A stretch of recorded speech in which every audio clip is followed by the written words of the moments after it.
Raul in El Paso, Texas. Hey, Raul, you've got Trump coming to your town today. How's the city taking it? Well, we're going to see. Certainly, the city's leaders have, said that the stats or the statements that Donald Trump made are false. The number of illegal crossings has dropped steadily over the last 15 to 20 years. It had a little spike, but overall, it's way down.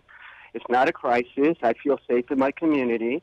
I'm going to go out there today and voice my protest for the president.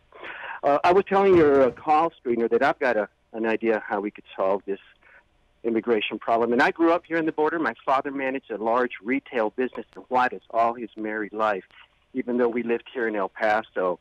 So he ran a business in Mexico, and you went back and commuted, basically. Yes, sir, every day. And through my lifetime, I met all his business friends and associates, entrepreneurs, business owners, very proud people, Mexican males. The minute Donald Trump said that Mexico was going to pay for the wall, I knew he was a lying xenophobe. Yeah. But in any case, throughout the time that I've lived here, and I'm 68 years old, businesses on this side have big farms, food processing plants, the leisure industry, not so much here, but in other parts of the country, as you know, have a long history of hiring illegal workers.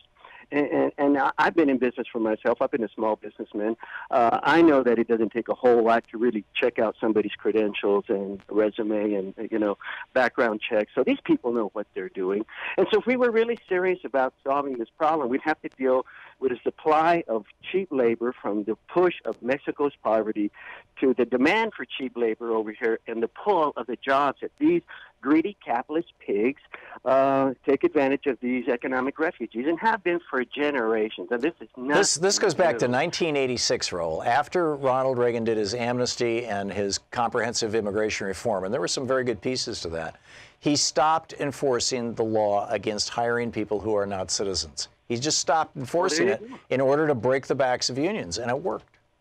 Right. It absolutely would. So if we were serious, they'd ramp up their efforts in audits and regular and routine audits of these employers. And when they caught these people, so that we don't devastate these industries, this is my idea, and we don't hurt these people, we make the employers who broke the law pay for all the work and all the processing and paperwork to get these people legal work permits. They can stay on the job.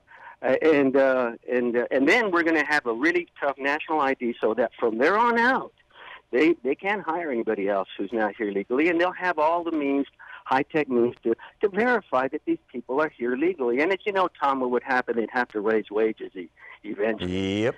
And you know which company should be hit with this first, Raul? The Trump Bedminster, New Jersey golf course that the majority of its permanent long-term staff were actually all from one little town in Costa Rica.